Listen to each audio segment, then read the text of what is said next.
Breaking news చూస్తున్నారు. తెలంగాణలో party బలోపేతాన్ని Pawan Kalyan speedup చేయబోతున్నారా? Janasena బలోపేతానికి ఆయన ఇప్పుడు మరింత ఊతం ఇవ్వబోతున్నారా అంటే అవుననే మాట వినిపిస్తోంది. మున్సిపల్ ఎన్నికలు దగ్గర పడుతున్న క్రమంలో మున్సిపల్ ఎన్నికల్లో పోటీకి జనసేన కార్యాచరణ సిద్ధం చేసుకుంటోంది. దానికి సంబంధించిన బ్రేకింగ్ న్యూస్ చూస్తున్నారు.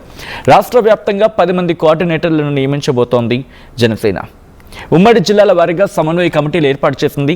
ఉమ్మడి రంగారెడ్డి జిల్లాకు ఎన్ శంకర్ గౌడ్, కరీంనగర్కు సాగర్ ఆర్కే నాయుడు, మెదక్కి రాధారాం రాజలింగం, మహబూబ్ నగర్కి ముమ్మారెడ్డి ప్రేమ్ కుమార్, వరంగల్కి మాధురెడ్డి దామోదర్ రెడ్డి, నల్గొండకు మేకల సతీష్ రెడ్డి, ఖమ్మానికి మిరియాల రామకృష్ణ, నిజామాబాద్కు మచ్చ సుధాకర్, ఆదిలాబాద్కు మంథని సతీష్ కుమార్. మున్సిపల్ ఎన్నికల్లో ఒంటరిగానే జనసేన పోటీ చేయబోతున్నట్టుగా తెలుస్తోంది. ఇటు తెలంగాణలో కూడా తన ప్రాబల్యాన్ని తన ప్రభావాన్ని చాటి చెప్పాలనుకుంటోంది జనసేన. దానికి సంబంధించి ఒకసారి ఆ లెటర్ని మీరు చూడడం జరుగుతోంది. ఫ్రమ్ ద బిగినింగ్ వెళ్ళే ప్రయత్నం చేద్దాం. లెటర్కి సంబంధించి ఒకసారి హోల్డ్ చేయండి. తెలంగాణ రాష్ట్రంలో త్వరలో నిర్వహించబోతున్న మున్సిపాలిటీ కార్పొరేషన్ల ఎన్నికలకు సంబంధించి జనసేన పక్షాన కోఆర్డినేషన్ కమిటీ నియమిస్తూ పార్టీ అధ్యక్షులు శ్రీ పవన్ కళ్యాణ్ గారు నిర్ణయం తీసుకున్నారు. ఈ ఎన్నికల్లో జనసేన పోటీ చేసేందుకు సమాయత్తమైంది.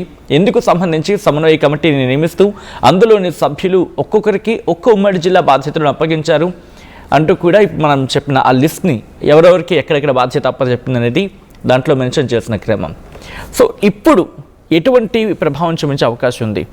ఎందుకంటే ఇక్కడ జనసేనకు సంబంధించి ఒక్కసారి బ్రీఫ్గా మాట్లాడుకునే ప్రయత్నం చేద్దాం తెలంగాణకి. ఎందుకంటే ఆంధ్రప్రదేశ్లో సంచలనం సృష్టించింది అక్కడ 100% స్ట్రైక్ రేట్తో వెళ్ళిన సందర్భం. అయితే మెంబర్షిప్ డ్రైవ్ని ఇక్కడ ప్రారంభించింది. పార్టీ సభ్యత్వ నమోదు కార్యక్రమాన్ని వేగవంతం చేస్తుంది. కమిటీలని ఏర్పాటు చేసుకుంది. తెలంగాణలో తన ప్రభావాన్ని చూపించేందుకు ప్రయత్నం చేస్తోంది. 2023 అసెంబ్లీ ఎన్నికల్లో ఒక అడుగు ముందుకు వేస్తుందని చెప్పుకోవాలి. ఎందుకంటే అప్పుడు బీజేపీతో పొత్తు పెట్టుకొని 8 స్థానాల్లో పోటీ చేస్తుంది. మీకు తెలిసే ఉంటుంది, ఖమ్మం, కూకట్పల్లి, కోదాడ లాంటి ప్రాంతాల్లో కూడా పోటీ చేసినప్పటికీ సీట్లు గెలవలేకపోయింది. ఇప్పుడు ఎటువంటి ప్రభావాన్ని చూపించవచ్చు? ఎక్కడెక్కడ పోటీ చేసే అవకాశం ఉంది? ఎక్కడెక్కడ ప్రభావాన్ని చూపించవచ్చు? జీహెచ్ఎంసీలో ఏ మేరకు ప్రభావం చూపించే అవకాశం ఉంది? డీటెయిల్గా మాట్లాడుకునే ప్రయత్నం చేద్దాం. మా ప్రతినిధి మధు అప్డేట్స్ అందించేందుకు సిద్ధంగా ఉన్నారు. మధు, ఇటు తెలంగాణలో కనుక జనసేన పోటీ చేస్తే ఎటువంటి ప్రభావం చూపించే అవకాశం ఉంది? ఎక్కడెక్కడ ప్రభావం చూపించే అవకాశం ఉంది? ఏ ప్రాంతాల మీద ప్రభావం చూపించే అవకాశం ఉంది? ఏ మేరకు ఇంపాక్ట్ చూపించవచ్చు? సాధారణంగా పవన్ కళ్యాణ్కి రాష్ట్ర వ్యాప్తంగా 2 తెలుగు రాష్ట్రాల వ్యాప్తంగా వారికి అనుభవాలు ఉంటారు. అందులో పెద్దగా యువకులు ఎక్కువ పెద్ద సంఖ్యలో ఉండడంతో కాస్త రాజకీయంగా దాన్ని మలుచుకునే ప్రయత్నం చేస్తున్నట్టుగా తెలుస్తా ఉంది. ఆంధ్రప్రదేశ్ లో అధికారంలో ఉండడం, తర్వాత తెలంగాణలో పార్టీని బలోపేతం చేయాలనేటువంటి దిశగా పవన్ కళ్యాణ్ అడుగులు పడుతుండడంతో ఈ మధ్య కాలంలోనే అన్ని కమిటీలు రద్దు చేసి కమిటీలు వేశారు. ఇప్పుడు కోఆర్డినేటర్లను నియమించినటువంటి పరిస్థితి. 10 మందిని వచ్చేటువంటి జిహెచ్ఎంసీ ఎన్నికల్లో కూడా పోటీ చేయాలనేటువంటి ఆలోచనతో జనసేన పార్టీ పవన్ కళ్యాణ్ అధినేత ఉన్నట్టుగా తెలుస్తా ఉంది. ఇక్కడ ఉన్నటువంటి నాయకులపైన సీరియస్ అయ్యారు. పార్టీని బలోపేతం చేసే దిశగా ఎవరు అడుగులు వేయలేదు.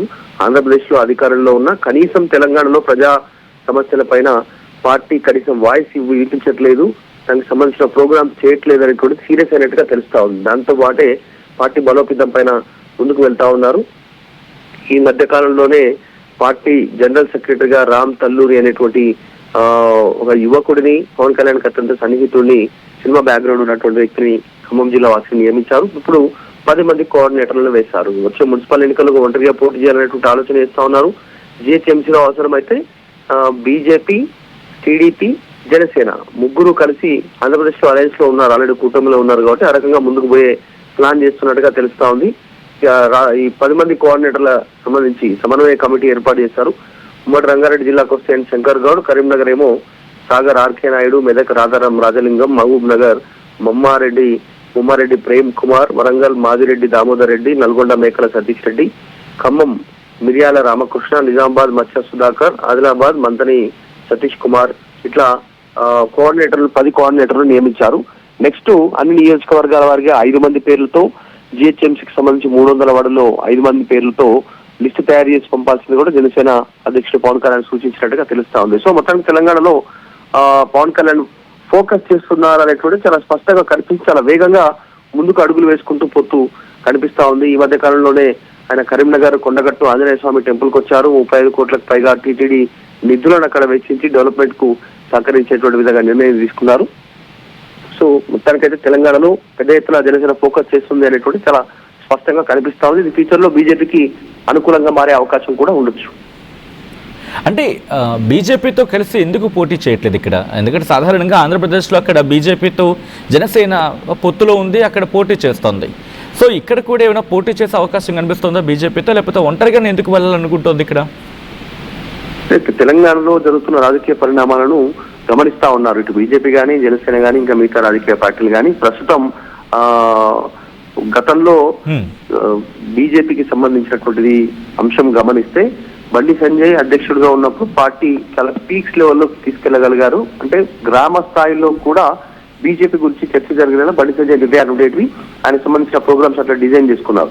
ఏం జరిగిందో, పార్టీలో నిర్ణయం ఏం జరిగిందో సడన్ గా బండి సంజయ్ని పక్కన పెట్టిన తర్వాత ఆ పార్టీ ఒక్కసారిగా గ్రౌండ్ జీరోకి వచ్చినటువంటి పరిస్థితి ఉంది. మళ్ళీ పడిపోయింది.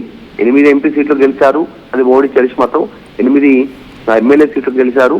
సో గెలిచినప్పటికీ కూడా పార్టీ మాత్రం గ్రౌండ్ జీరోలో పారుతూ పోతా ఉన్నటువంటి పరిస్థితి. ఒకప్పటిలాగా ఊవెత్తులో ఎగిసే పరిస్థితి లేకపోవడంతో కొత్త కొత్త ఆలోచనలతో ముందుకు పోవాలి. అసలు రాష్ట్రంలో ఏం జరుగుతుంది రాజకీయాలు అనేది విషయంగా గమనిస్తూ పోతా ఉన్నారు. ఎందుకంటే ఆల్రెడీ అధికార కాంగ్రెస్ పార్టీ బీఆర్ఎస్ మధ్య తీవ్రమైనటువంటి పోటీ ఉంటే కొత్తగా కవిత జాగృతి పేరిట పార్టీ పెట్టబోతున్న చర్చ జరుగుతున్న నేపథ్యంలో ఇప్పుడు జనసేన యాక్టివ్ కావడం వెనకాల కూడా మేబీ బీజేపీ వ్యూహం ఉండొచ్చు.